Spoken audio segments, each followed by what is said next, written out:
Hello, ladies and gentlemen, and welcome back to the Steel City Sports Report, where we talk everything about our beloved Pittsburgh Steelers, Pittsburgh Penguins, and even though it's kind of hard to do right now, we still love them deep, deep, deep down in our hearts, the Pittsburgh Pirates.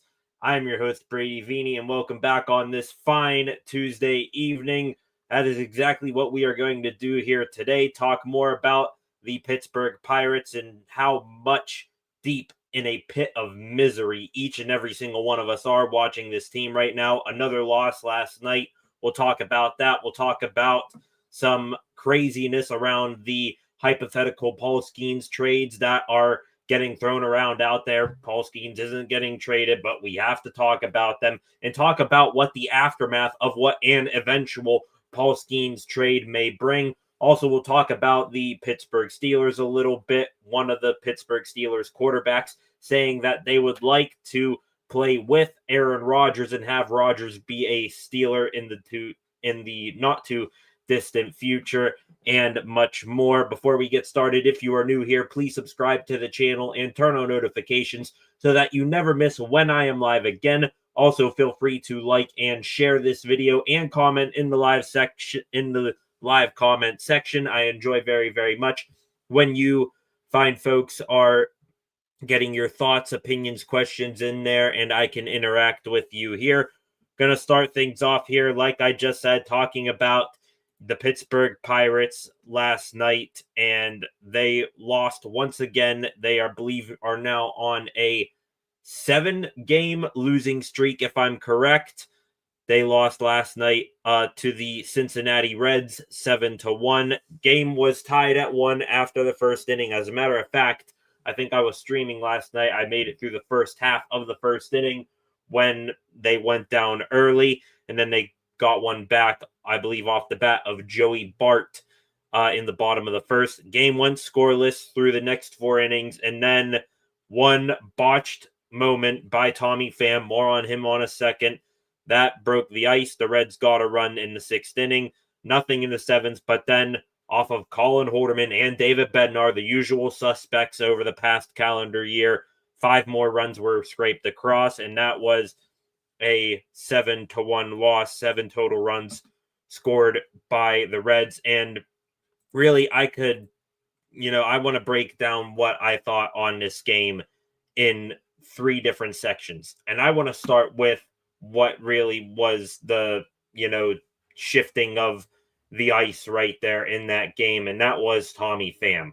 We've talked about Tommy Pham on this channel for a while now, and how in any other organization, even the lowly Colorado Rockies, which, hey, the Bucs, they're fast approaching the territory sharing with them, Tommy Pham would have been DFA'd by every single other MLB team like weeks ago right now, and it's frustrating. I'm not joking, and I posted this last night. Tommy Pham, he might be the worst Pirate that I've ever seen in my lifetime, and that's saying something.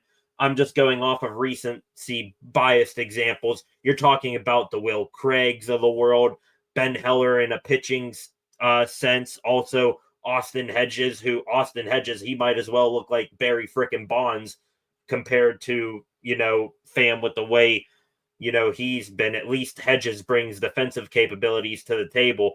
But yeah, just Tommy Pham is absolutely brutal. That catch that he should have had last night, every single other Major League Baseball player makes that catch. College baseball players make that catch. Little League baseball players make that catch. I make that catch right now. My little sister, who, when she was in her softball era, and I would lob her fly balls, and trust me, I wasn't going to take it easy on her because I like to challenge her. She could have made that catch. But yet Tommy Pham, he fell off a cliff. It should have been a bright red flag with sirens around it when he played for 3 different teams last year that this guy was washed, and now you're forced to put him out there, every once in a while. And it's absolutely ridiculous that Tommy Pham is doing is like out there anymore. And to go more on Tommy Pham, this takes it into my, second point here. Austin Hayes, left fielder for Cincinnati. Last night, 3 for 5, 2 RBIs. One of those, I believe, was a double. He now has a 977 OPS on the season and is over 300 last time I checked. He is getting paid the same exact contract that Tommy Pham is getting. 1 year, $4 million. The Bucs, they decided to get an old ancient relic in Tommy Pham, hoping that they could get past boys out of him instead of Austin, who's much younger, more defensively able, and would have been a better bet. He's having one hell of a season, probably the best season of his career with the Cincinnati Reds, and it's frustrating. Even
are we back?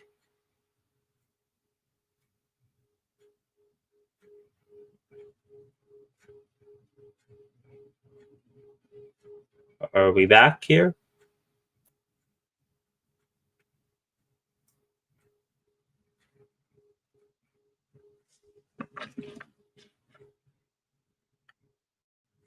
All right, I think we're back. Okay. All right. Anyways, continuing like I was before, I was rudely interrupted by my internet dropping out. Just wrapping up talking about Tommy Pham here. It's bad. And really, you want to compare Tommy Pham to one of the worst hitters for the Pirates last year and Rowdy Tellez? Shout out Jason Mackey from the Pittsburgh Post-Gazette pointing this out. So far this season, how Tommy Pham stacks up against Rowdy Tellez. Pham has played 36 games. He has 129 plate appearances, a 183 batting average, a 481 OPS, 4 extra base hits, 6 RBIs, and a 27.9 strikeout percentage. Rowdy Tellez through 36 games last year, 106 plate appearances, so a much smaller sample size than Pham, a 200 batting average with a 537 OPS, same amount of extra base hits at 4, 2 more RBIs at 8 RBIs for Tellez, and a much lower strikeout rate at 24.5%. So even Rowdy Tellez, when we were all clamoring for him to get DFA'd last year before he turned it around, a little over halfway through the season, Tommy Pham is much, much worse than that. And we thought that it couldn't get that much worse. Well, it turns out that it can be. And back to Austin Hayes, like I said, 3 for 5 last night, a 977 OPS, making the same amount of money, the same term in the contract as Tommy Pham, and he is turning it into a hell of a career year, a move that the Bucs should have made, that us fans know that the Bucs should have made. We all had delusions of grandeur that they were finally going to fully commit to winning and spend money, but we knew that they were going to make small moves like this. And if they were going to make a small move like this, we were hoping that it would be someone like Austin Hayes, and now it is biting the Bucs in the ass. And another thing here is that watching the Reds and the Pirates play each other last night, the Reds are where the Pirates should be. The Reds, they have relatively the same payroll as the Pittsburgh Pirates, except their moves, similar to what the Pirates did, they actually worked out. Pirates signed Tommy Pham. That's been a disaster. The Reds signed Austin Hayes. It's been a diamond in the rough. The Reds, I believe it was a trade, though, but they got Gavin Lux, a second baseman who can also play some other spots on the field. He's having a good year, he has a very high OPS as well. What did the Pirates do? They brought back the rotting corpse of Adam Frazier. And it sucks to say that about Frazier because he was an all-star here before. The Reds, they brought in, a pitcher who's been in the league for a little while, and Brady Singer, I think is pretty good this year. Andrew Heaney, he's regressed a little bit this year, but still, though, he's been doing enough to get the team wins. Just the Reds, they are playing small ball as a small market team, much, much better than the Pirates are, and they actually develop hitters as well. Just looking here at some other random things last night. Cincinnati last night, 7 doubles. Pittsburgh, for the 24th straight game, held to 4 or fewer runs. And if they do that again tonight, they score less than 4 runs tonight, they will tie the record for most consecutive games scoring less than 4 runs with 25. I believe it was the 2006 Colorado Rockies or something. I'm probably way off on that. I'm trying to remember off the top of my head what the record is, but 1 more game to tie the record, 2 more games to break it. I have absolutely zero faith that the Bucs all of a sudden are going to, turn things around and, put up even a 5 spot remotely soon. And yeah, just no hope whatsoever for this franchise whatsoever. Like I said, David Bednar and Colin Horderman, 5 runs in 2 innings combined. Even Bednar, you want to talk about how out of touch and, careless the team is right now, how much they don't care about what is going on. David Bednar, was seen smiling. There's a picture circling around X of him smiling, walking off the mound after he gave up 3 runs. Just all out, just complete care for what lack of, hunger to win by this team. Everybody's checked out. The season's already over here on May 20th. Pirates, 4 straight losses now. They are 3-14 in this month of May, 15-33 all overall. So just I'm it's hard for me to, keep talking about this because, it feels like we're saying the same thing over and over again, but it is. We're talking about the same exact things over and over again.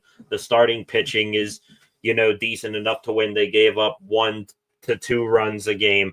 Bullpen comes in, they either fully implode or they give up a couple more.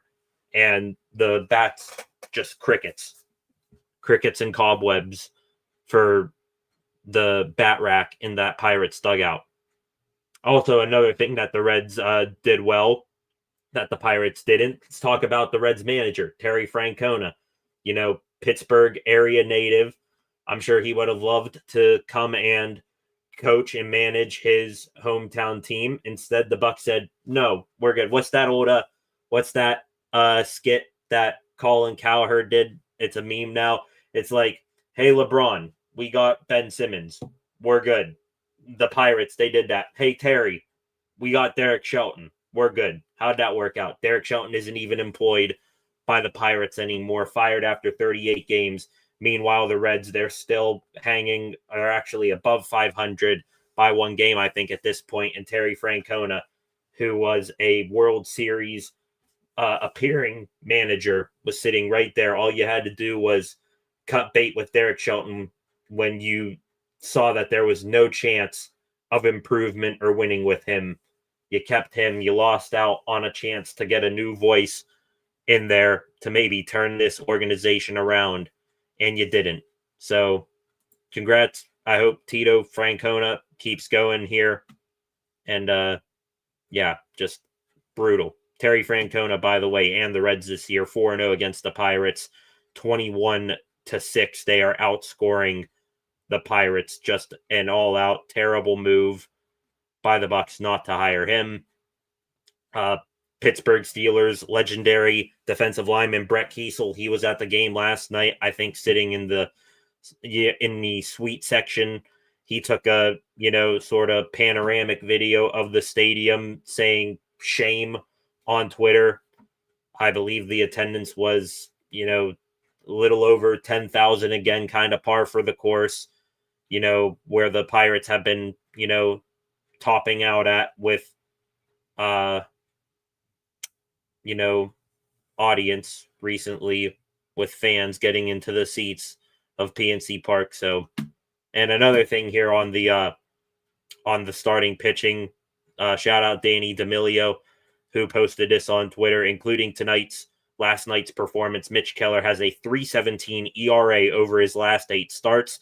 If the score holds, which it did last night, the Pirates have now gone 1-7 in Mitch Keller's last 8 starts with a 3.17 ERA, 0-7 in the last 7 outings. The rest of the pitching staff isn't faring that well either. Danny D'Amelio again. Bailey Falter comes into tonight with a 2.53 ERA over his last 6 starts. Pirates are 4-2 in Bailey Falter's starts. Their record for the other pitchers, 0-6 with Mitch Keller recently. This is since April 16th. 0-6 in Mitch Keller starts, 1-5 in Paul Skenes starts, 2-4 in both Andrew Heaney and Carmen Mlodzinski starts. So the Pirates, for the most part, they're getting the pitching, and it is just the bats completely and utterly failing. And I gotta wonder in that clubhouse if there isn't a disconnect between the pitching staff and the batting staff. Like, we are doing all this, we are competing our asses off night in, night out, and you guys can't scratch across more than 1 to 2 runs per night, let alone get more than 4 on this, crap record that they're on right now. So just absolutely terrible baseball all the way around right now. Bucs, they're going to be in action here in the next half an hour. Another 6:40 start time against the Cincinnati Reds game 2 coming up. Like I said, Bailey Falter, left-handed pitcher, he is on the mound. O'Neal Cruz back in the lineup. Donnie Kelly, Bucco's manager, said that Cruz was out last night. He's still dealing with that injury, but he said that Cruz is feeling better. So hopefully O'Neal, even though he's been striking out a lot recently, really falling into the darker side of how O'Neal Cruz plays baseball, hopefully he can get back to his early season form, working the counts, getting hard contact, taking walks, striking out less. So O'Neal Cruz back out there tonight in center field. Brian Reynolds, he will be the designated hitter tonight, Andrew McCutchen, the designated hitter tonight, batting second. Brian Reynolds batting third. In right field, Joey Bart, the lone RBI for the Bucs last night, batting fourth. Catching, Spencer Horwitz. What a real pickup he's been as a platoon guy. Great job on that acquisition, Ben Cherington. He bats fifth and plays first tonight. Alexander Canario, who you can make an argument has been the Bucs' best bat in recent weeks, I believe with a 230 batting average. He's in left field batting sixth. Brian Hayes goes from the leadoff spot back down to 7th in the batting order, which is really where he should belong. And I'm not saying that as a slight to his hitting prowess. I think he's better off as a bottom of the lineup guy instead of the top of the lineup guy. He bats 7th and is at third base. Adam Frazier, or what's left of him, bats 8th and is at second base. Jared Triolo rounds out the lineup tonight at shortstop. So the Bucs, I guess, putting out close to what you can call an A lineup at this point. So we'll have to see. Probably going to get more of the same. We're just watching at this point to see if they are ever going to break this streak of 4 or less runs in a game scored. So we'll see how that goes tonight. Also, the Bucs did make a roster move within the past hour or so. Right-handed pitcher Isaac Mattson, who I only know that name because I think he was up for literally a 1 game at the end of last season. He's got called up from AAA. I think he's got a 3.15 ERA, maybe somewhere between 2.15, 3.15 ERA down in AAA. But then again, you're calling up a guy here who I know barely anything about to put in your bullpen. Most likely going to be a guy that you put in there when the game gets out of hand eventually. Colin Holderman, again, struggling. He got put on the 15-day IL didn't exactly hear what the nature of injury he has, but is it, you got to ask at this point, is it a real injury or is it a phantom injury to get him out of the rotation and let him try to figure things out? They did the same thing with him last year to make room for Isaac Mattson on the 40-man roster. Another tough blow for the Pirates. Yesterday I talked about Jared Jones most likely needing Tommy John surgery. He actually met with Dr. Keith Meister today about what to do with his injury. Haven't heard anything on that yet, so maybe we'll hear something from that in the coming hours or tomorrow. But another big blow for the Bucs. Infielder Nick Gonzalez moved from the 10-day IL to the 60-day IL to make room for Mattson, and that is very worrying for me because last I checked, Nick Gonzalez was beginning a rehab assignment, and now he goes from the 10-day IL to 60-day IL. So instead of, being close to coming back, it's now going to be another little while before we see Gonzalez again. So fantastic news there for the Pirates. Going to stay with the Pirates here and switch things up here. Let's talk about Paul Skenes a little bit. Ever since he got absolutely screwed, no other way to put it, by his own team on Sunday in Philadelphia, he pitched a complete game, only gave up 1 run, I believe struck out 8 or 9 batters, absolutely dealing like prime Paul Skenes that we know and love, and the team gives him literally nothing close to run support. Now, since then, I've heard, rumblings of it, and that seemed to be the, I guess, the throwing gasoline on the fire that game Sunday, that now you have MLB analysts and, big name personalities in the baseball media world saying, for the most part, the Pirates, they should start taking calls on Paul Skenes looking to trade him. We've seen hypothetical trades about Skenes going to teams like the Yankees, Dodgers, Mets, Boston, all the big market teams, of course, because baseball's system is broken and very favorited towards bigger market teams. And I want to say this here. I agree wholeheartedly with what Donnie Chedrick, a.k.a. Donnie Football from 93.7 The Fan, posted a couple of days ago. His tweet on X: when the Pirates inevitably fail Paul Skenes while in Pittsburgh, there will be quite a large contingent of fans following him to his next team, and I'm not sure how many will be left after that. Pat McAfee and his guys on the Pat McAfee show, they agreed with that statement, and I will say this, get out ahead of it here. Paul Skenes is not getting traded. He's not getting traded this deadline. He's not getting traded this offseason. He's not getting traded at next year's deadline either. And he's probably, most likely, not going to get traded 2 off seasons from now either. So let's get that out of the way. But if Paul Skenes, which I think right now, unless MLB for some reason, there's no reason to believe that a salary cap or floor is going to, be coming, because, you're going to have owners either not fight hard enough for it, and then you'll have the other side of owners, the big league owners, be against it so they can keep, buying the game. If Paul Skenes, if the MLB keeps going the trajectory that they're going, where teams who get great players like Paul Skenes, generational players, and then they get outbid by big market teams. If Paul Skenes leaves for a big market like New York, like Los Angeles, and the Pirates at this point don't even make the playoffs, let alone win a playoff series, or, make it a couple rounds into playoffs, which should be the bare minimum expectations for Paul Skenes, I'm going to say you will see a massive part of me lose fandom with the Pittsburgh Pirates. If Paul Skenes leaves here and we keep seeing the same things, mid to high 60 win seasons, low 70 win seasons, and the Pirates, they keep sputtering in place for the next 2-3 years as long as Paul Skenes is still going to be here.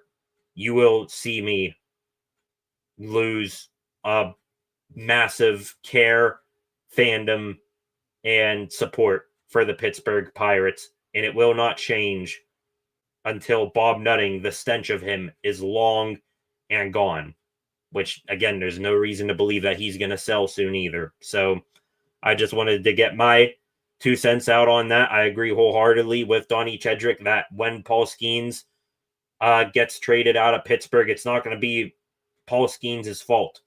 You know, if he were to request a trade for today, I wouldn't blame him one bit. Do I want to see him get traded? Absolutely not.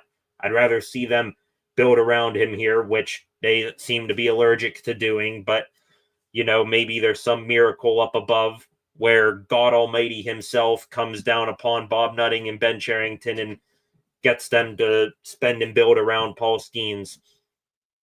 But if that doesn't happen, if they continue to go year after year without even being competitive in the later months of the season, let alone making the playoffs and winning in playoffs, I will cease a big part of being a fan of the Pittsburgh Pirates. So just wanted to get my 2 cents on that. I'm sure a bunch of you agree with me as well. What do you think about, what the Pirates are doing? And if Paul Skenes were to leave here in 2-3 years, would you leave with him wherever he goes?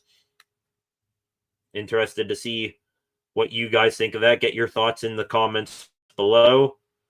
Gonna continue here with some stories that I have to talk about here today in a bit, but I am going to take a break here to take a quick second and stroll through Twitter, see if we have any more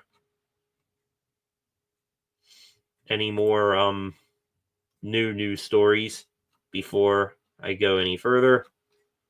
Doesn't seem to be the case.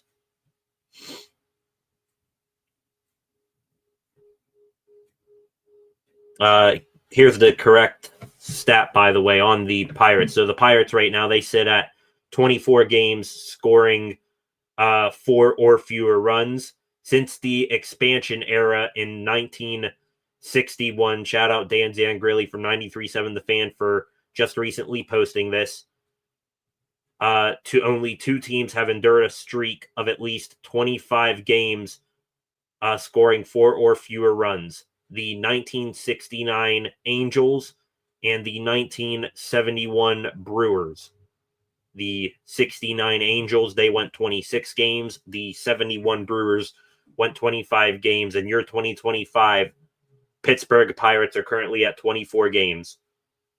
And I want to say that, I mean, you can debate it if you want, but it's ridiculous that the Pirates have even come close to this point, not only because it's year 6 of Ben Cherington's regime and overseeing of this roster and building this team from scratch after tearing it down to the studs, but it feels like today baseball is more offensive centric than ever before. I mean, hell, you're starting extra innings with a runner on second base, for goodness sake. And you got all of these fancy gadgets and electronic devices and simulations that you do nowadays to get your batters to the best of their ability. And hell, it seems like the Pirates, they spend more money than any other team on that sort of crap analytics and whatnot, and they can't hit the damn ball to save their lives. So absolutely ridiculous that they are even close to that streak right now. All right, gonna continue here. Let's switch over to something more positive. Let's talk about a big Steelers fans topic, that is the quarterback situation for the Pittsburgh Steelers. Shout out to Kay Adams from Up and Adams. She today on her show showed a interview that she had with Will Howard at the rookie premiere. That was about a week ago now. She sat down with Pittsburgh Steelers quarterback Will Howard, talking about what it's like being in the black and gold. Will Howard, no surprise, absolutely loving his time as a Pittsburgh Steeler so far. He talked about going to Pittsburgh for the first time, talked about how he met Ben Roethlisberger for his podcast, and Will even said that that Roethlisberger has sort of helped Will, taken him under his wing a bit, even though Ben is long out of football right now. That is very great to see. But talking about legendary quarterbacks, Kay Adams did ask about Aaron Rodgers, and Howard said, quote, "I'd love to be in a room and learn from him," talking about Rodgers possibly becoming a Steeler. I love that from Will, and I would love that for him. Now, is Aaron Rodgers the type to, sort of go out of his way to help Will Howard, sort of take him under his wing, give him a pat on the shoulder, break down everything for him? No, Rodgers has never been that. I believe it was him who said with Jordan Love, back when Jordan Love got drafted and Rodgers was still in Green Bay, that he wasn't going to baby Jordan Love, that he can watch me, and if he picks up good things and he figures it out along the way, he'll feel like he did his job. I think that's all Will Howard needs. If you can bring in a 4-time MVP in Aaron Rodgers and just let Will Howard study Rodgers while studying, the transition from college football to NFL football itself, I think that would do wonders for Will Howard, and that would give him a leg up on if the Steelers do draft a quarterback in next year's draft, because most likely Rodgers is only going to be here for 1 year, and Howard having that year behind Rodgers would, I think, be beneficial than, having some high blue chip prospect come in here with, you're learning from Mason Rudolph, who's, been elsewhere in his career now and has barely gotten any starting time. So I like hearing that from Will Howard. It seems more and more every day like we're getting closer and closer to an Aaron Rodgers signing. We talked about yesterday his biographer coming out and saying that he feels like Rodgers could sign here in the next 7 days, and that whatever personal situation Rodgers had going on, that is coming to a close. There's been rumors that it's been Rodgers reuniting with his family. Other rumors, because Rodgers was spotted with a ring on his finger, that he could have gotten hitched. And also there was a video that just got posted. Rodgers was at a concert and he was, I guess, backstage having fun with some sort of water cannon. So he looks to be in good spirits, having fun, and looking at video, seems everything's good with Rodgers. Now it's time to put that name on the dotted line and get to Pittsburgh. So that's sort of your update on the Aaron Rodgers situation, and that Will Howard would enjoy learning from Aaron Rodgers and having him in the room. I think that would be good for Howard. And if Howard eventually does get in, which, I give him a slightly decent possibility of that happen, Rodgers is going to be 42 years old. He's bound to be injured at some point. Mason Rudolph, he's had health, issues before staying on the field. So Will Howard learning from Aaron Rodgers, I'd be cool with that. It's just a matter of OTAs begin. So I think that could be sort of a deadline if you want to put one in your mind to see if Rodgers signs with the black and gold. You want to get Rodgers in ASAP to learn the Arthur Smith system, get some rapport with his wide receivers, and so on and so forth, get to know the team and Pittsburgh. Going to switch things over here. One more segment before we get into the random news story. And report segment. Talk about some Pittsburgh Penguins a little bit. Not much to talk about them, honestly. With it being sort of the slow point of the offseason, you still got Stanley Cup playoffs still going on, so you aren't going to get a whole bunch of news until that is all wrapped up. However, we did get a post from Bob Pompiani from KDKA today, who I'm not sure what betting site he went to for this, but he posted the betting odds for Mike Sullivan's successor as the next head coach of the Pittsburgh Penguins. And leading the way, there are 4 candidates here to be the next Pittsburgh Penguins head coach, leading the way with a 24% chance. So roughly a 1 in 4 chance of becoming the Penguins' next head coach. Washington Capitals assistant coach Mitch Love. We did talk about him yesterday, sort of recapping what I missed in the week that I was off. Mitch Love, don't know much about him. Bald head, sick facial hair.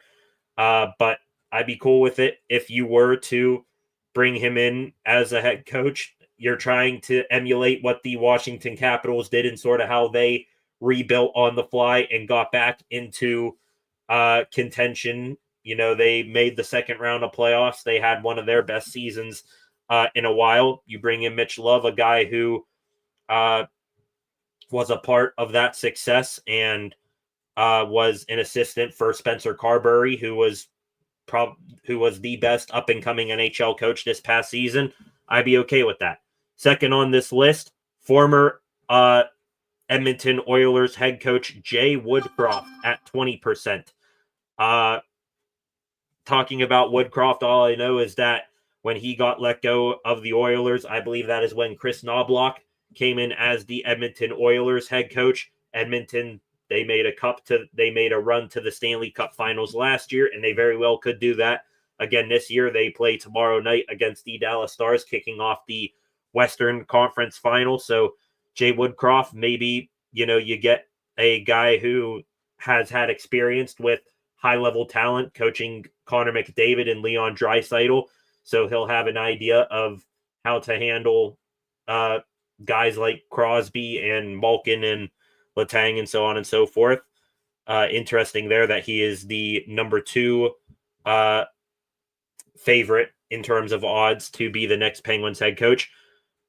Number 3 on this list at 17.4%, Boston Bruins assistant coach Jay Leach. Don't know much about Jay Leach. I have heard his name before, but I, again, don't know much about him.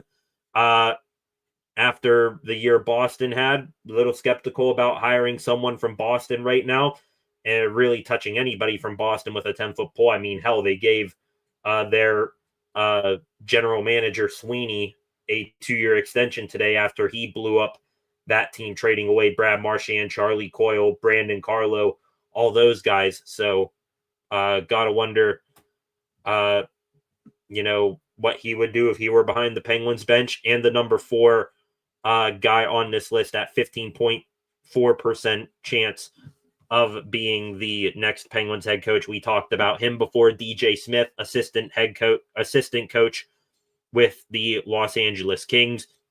I believe he was also a former head coach with the Ottawa Senators.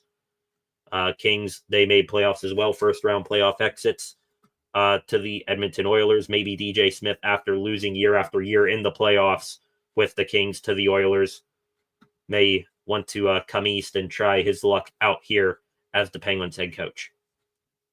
Also, just going to hit on this. I was going to save this for the random news segment, but it is Penguins news nonetheless. Only one news story on the Penguins that I have here. Assistant video coach CJ Delamonte has left the organization. He had been in that role since the 2022-23 season. Before that, he spent 2 seasons as the video coach of the Wilkes-Barre Scranton Penguins. That from Seth Rorabaugh an hour ago. The Penguins, my opinion, they have one of the best, if not the best, video crew in the entire NHL. You see it each and every time they make a challenge that they rarely lose them. So maybe Delamonte got a better chance to maybe be a head video coach elsewhere in the league. We'll see. Best of luck to him in his next endeavor, and hopefully that won't be a, big hit for the Penguins coaching staff as they continue to look for a new head coach. All right, one more quick stroll here through Twitter real quick, and then we'll get into the random news story segment of the day, and then we will wrap things up. Again, the Bucs here, first pitch is going to be in about 10 minutes. They resume action tonight, game 2 of their series against the Cincinnati Reds. Interesting here, Sportsnet Pittsburgh, Paul Skenes met with 70 students from Grassfield High School after their trip to the Flight 93 Memorial and led a powerful talk followed by a Q&A session. Looks like that was taking place at PNC Park earlier today.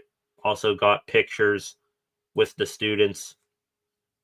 And that's great to see. And that's another thing that pisses me off so much about why the Pirates, they're wasting away this opportunity at Paul Skenes. Not only is he a generational talent, but he is a generational human being in the sport of baseball. Good morals, went to college at Air Force before LSU. He's a very humble, down-to-earth human being. So just absolutely ridiculous that he is in the situation he is right now.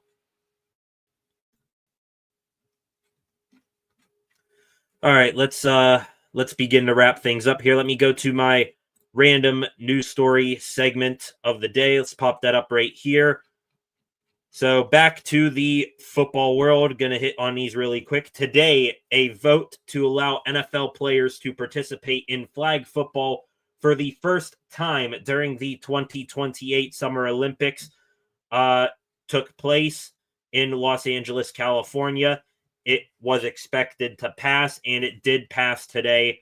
So NFL players, I believe up to one player per NFL team will be allowed to participate in the 2028 Olympics. I think that is in Los Angeles, if I am not correct. That will be a Summer Olympic sport. So I think that's going to be very entertaining and interesting to watch. I mean, it's not like football, American football, I should say, is a sport played all around the world. I mean, I'm sure there are some great flag football leagues around the world, but you're putting NFL players into the mix. It'd be interesting to see how they adapt to that. And I gotta wonder if you're the Steelers. I said up to one player per team could go to the Olympics. Who would your guy be? Before that, I would have said probably George Pickens as a wide receiver.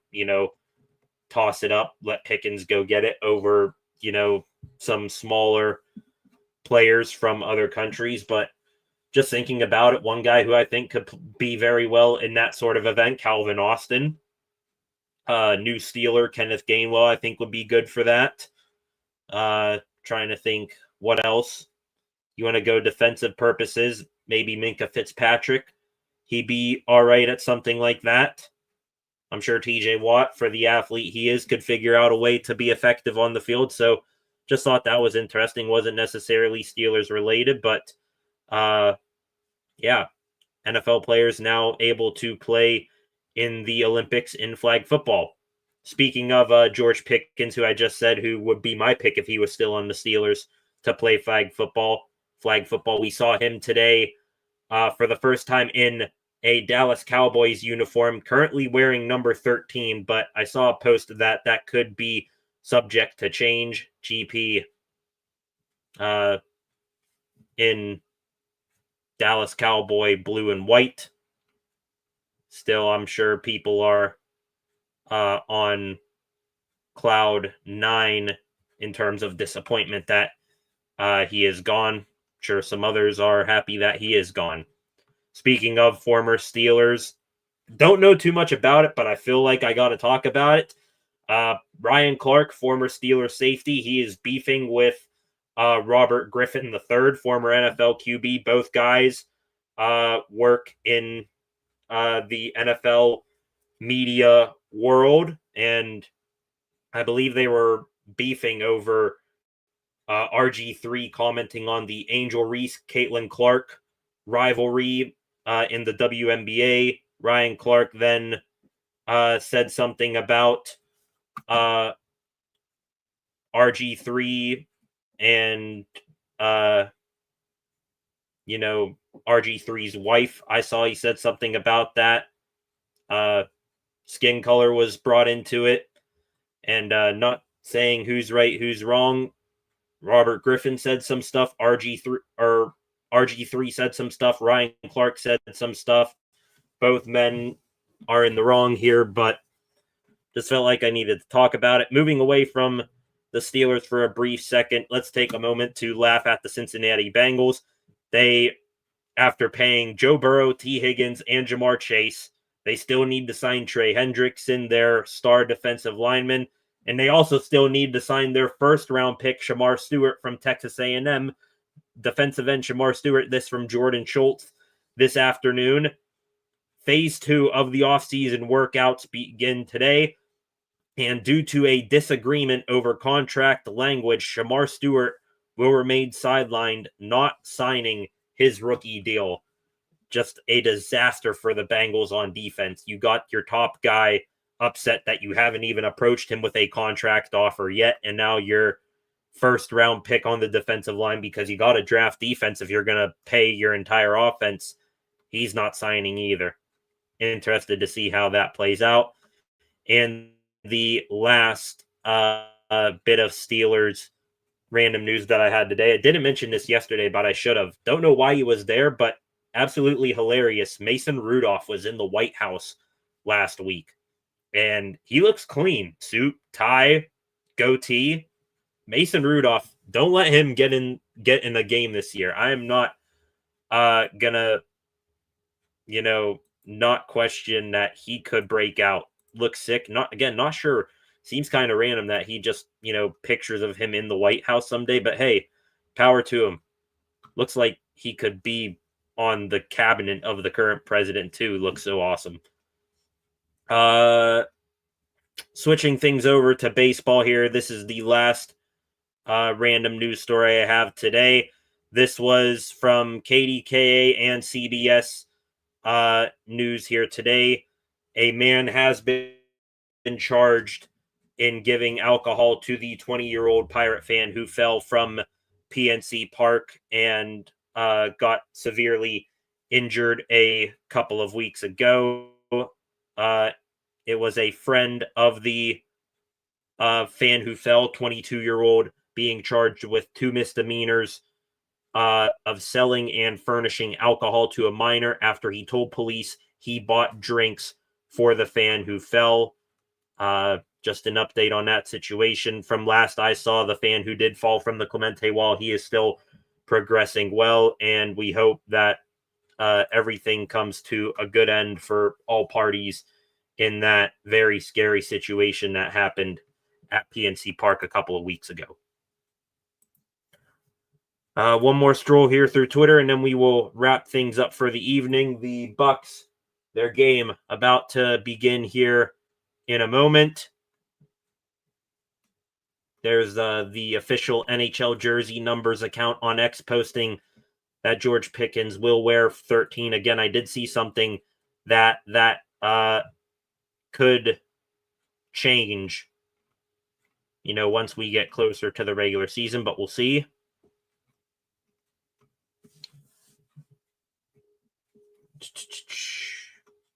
Seeing a video here, free agent running back Nick Chubb, fully healthy, doing some cuts around cones running uphill.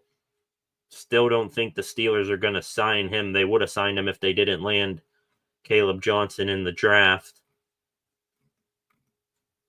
And I think that's going to be it for today. So, going to wrap things up there. Thank you for joining me here tonight, ladies and gentlemen. Bit of a slower day after I was recapping what I missed over the past week and a half. This was my second stream back from some time off. I appreciate you all coming back. we'll end things here. If you're new here, subscribe to the channel, turn on notifications so that you never miss when I am live again. Also, feel free to like and share this stream and comment on this stream as well. Thank you all for joining me here tonight. Bailey Falter running out to the mound. The Pittsburgh Pirates, are they going to tie the 1971 Brewers for 25 consecutive games of scoring 4 or less runs? We will see here as we watch this evening. Thank you all for joining me here tonight. Much love as always. Peace, and I will see you guys back here about the same time tomorrow night. Peace.